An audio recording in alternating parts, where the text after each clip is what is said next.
जी आप कब तक बदनाम करेंगे। 10 साल में आप देख रहे हैं कि बीजेपी को जब से सत्ता मिली, भारत के 17 करोड़ गयूर मुसलमानों को बदनाम करने के लिए लव जिहाद के नाम पर झूठी पिक्चर बनाई जाती है। सही लगता है। कभी ये पिक्चर बना दी गई, कभी कश्मीर फाइल बना दी गई, तो कभी केरला की लव जिहाद पर एक कहानी बना दी गई, तो कभी पिक्चर बना दी गई कि बच्चे ज्यादा पैदा करते हैं। अरे पिक्चर बनाने वालों, तुम कब तक मुसलमानों का थूक चाटते रहोगे? बताओ, देश में बेरोजगारी पर क्यों नहीं बनाते पिक्चर? तो यहाँ पर आप सुन रहे थे बैरिस्टर असदुद्दीन ओवैसी साहब को, जो कि बीजेपी पर एकदम हमलावर है। और बिहार में अगर बात करते हैं तो बिहार में 40 सीट है, उनमें से पाटलिपुत्रा एक सीट है। यहाँ पर ये अपने उम्मीदवार जो कि फारूक रजा के लिए यहाँ पर पहुंचे हुए हैं पाटलिपुत्रा सीट पर।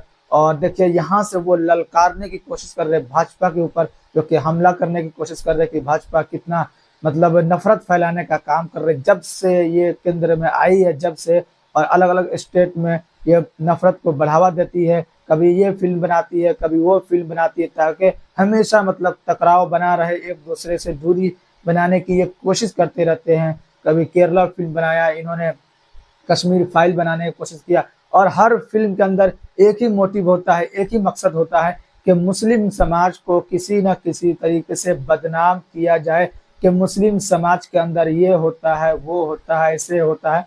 तो इस पे काफी वो बैरिस्टर असदुद्दीन ओवैसी साहब मतलब गुस्से में, जैसे कि आपने यहाँ पर सुनने का काम किया, और आड़े हाथों जो कि भाजपा को लेने का काम किया। और बहुत से ऐसे लोग हैं जो मुस्लिम समाज के लोग हैं जो बोलते हैं कि बैरिस्टर असदुद्दीन ओवैसी साहब भाजपा के लिए कोई कभी जबान ही नहीं खोलते हैं, कुछ उनके खिलाफ बोलने का काम नहीं करते। अरे भाई, आप कान खोल कर सुनने का काम कीजिए, ये किसके खिलाफ बोलने का काम कर रहे? किसी में हिम्मत है जो खुले मन से मोदी मोदी करे और मोदी के खिलाफ मतलब चिल्ला चिल्ला कर बोलने का काम करे? किसी में हिम्मत है? और हर वो चीज के खिलाफ रहते हैं जो संविधान के खिलाफ हो, या किसी भी समाज का हो, हिंदू हो, धर्म के हो, या मुस्लिम धर्म से रिलेटेड हो, किसी भी धर्म के हो। अगर किसी पे अन्याय होते हुए देखते हैं संसद के अंदर या बाहर, तो मुखर होकर आवाज उठाने का काम यही असदुद्दीन ओवैसी साहब करते हैं। हर जगह चिल्ला चिल्ला कर बोलने का काम भी करते हैं। और यहाँ पर देखिए, जैसे 7वें चरण का चुनाव प्रचार के लिए पहुंचे हुए पाटलिपुत्रा के अंदर, और यहाँ से अगर बात करते हैं, ये सीट बहुत ही हॉट हो चुकी है असदुद्दीन ओवैसी साहब के आने के बाद। यहाँ पर इनकी पार्टी MIM से फारूक रजा साहब है, और इसके बाद से लालू परिवार से, जो कि लगभग 19 में हारने का काम किया, 14 में हारने का काम किया, मीसा भारती, डॉक्टर मीसा भारती, और राज्यसभा के सांसद भी है और लोकसभा भी चुनाव लड़ रही है। ये फैमिली जो परिवारवाद का है, एकदम एग्जैक्ट मतलब आप बोल सकते हैं कि मिसाल है। यहाँ पर आप देख सकते हैं कि दोनों मेंबर बनना चाहते हैं ये, और किसी और को टिकट मिले या ना मिले उससे कोई फर्क नहीं पड़ता। अपना फैमिली भाई संसद के अंदर होनी चाहिए, दोनों सदन के अंदर। तो यहाँ पर भी असदुद्दीन ओवैसी साहब काफी भड़के लालू परिवार पर भी, कि 2 टर्म हार चुकी फिर भी इनको टिकट देने का काम लालू परिवार ने किया। और जो कि राम कृपाल यादव NDA से मतलब भाजपा के कैंडिडेट है, 2 बार वो जीतते आ रहे हैं, और 2 बार से मतलब मीसा भारती हारने का काम कर रही है इस सीट से। फिर भी तीसरी बार इनको कैंडिडेट बनाया गया है, और बहुत सारा रीजन दिया जाता है कि मुस्लिम को कैंडिडेट क्यों नहीं बनाया गया। तो ये रीजन बताया जाता है RJD राजद की तरफ से कि मुस्लिम को वोट नहीं दिया जाता, मुस्लिम को टिकट देंगे तो वो हार जाएंगे, हमारा टिकट वो खराब हो जाएगा। तो ये कौन सा जीतती आ रही है भाई? ये भी तो 19 में हारने का काम किया, 14 में हारने का काम किया, फिर भी आप 24 में टिकट देने का काम किया।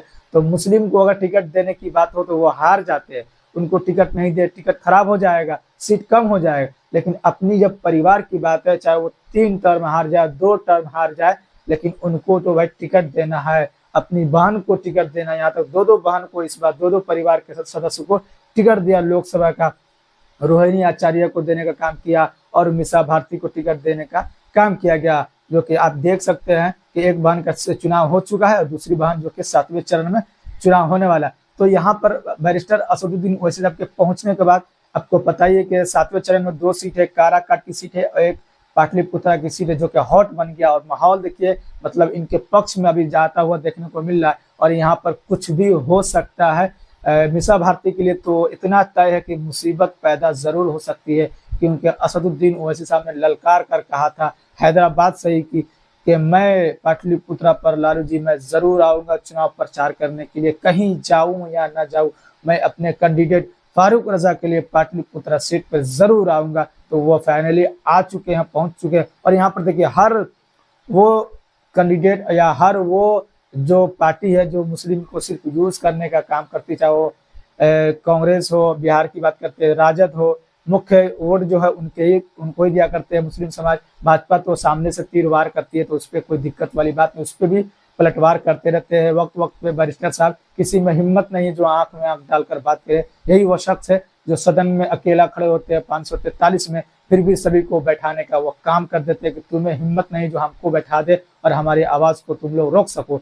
तो खुलकर बोलते हैं सदन के अंदर, और यहाँ मंच पर भी देख सकते हैं खुलकर भाजपा को घेरने का काम कर रहे हैं। और लालू परिवार के लिए भी मुसीबत बन सकती है, और वैसा ही देखा भी जा रहा है यहाँ पर कि मुसीबत बनता हुआ देखने को मिल रहा है। तो ये जो कि 7वें चरण का चुनाव होने वाला पाटलिपुत्रा, असदुद्दीन ओवैसी साहब यहाँ पर अपने कैंडिडेट के प्रचार के लिए पहुंचे हुए हैं। और भी बड़े बड़े नेता अपने प्रचार के लिए अपने कैंडिडेट के लिए पहुंचते, उसी तरीके से ये भी बहुत सारे रोक टोक के बावजूद यहाँ पर पहुंचने का काम किया और अपने पक्ष में वो लोगों से अपील कर रहे हैं कि जो आपके हक और हुकूक के लिए आवाज उठाए सदन से सड़क तक, उसी पार्टी को आप दिल्ली भेजने का काम करें, ताकि आपके एरिया में आपके क्षेत्र में काम हो, तरक्की हो, न कि आपका जो भी फंड है, जो भी नेता है वो आपका फंड को पता न चले कहाँ गया वो, और आपके पास वो दोबारा जीत जाए तो वो आने का काम ना करे। तो इसलिए उन्होंने अपील किया कि आप मजलिस के हक में वोट करें और मजलिस आपके 365 दिन आपके बीच में रहने का काम करेगी। उम्मीद करता हूं कि ये वीडियो अपडेट जो मैंने देने की कोशिश की इस वीडियो के माध्यम से आपको अच्छा लगा होगा बैरिस्टर असदुद्दीन ओवैसी साहब के बारे में, जो कि बिहार के सरजमीन पाटलिपुत्रा में आ चुके हैं। फिर मिलते हैं आपसे किसी और दिन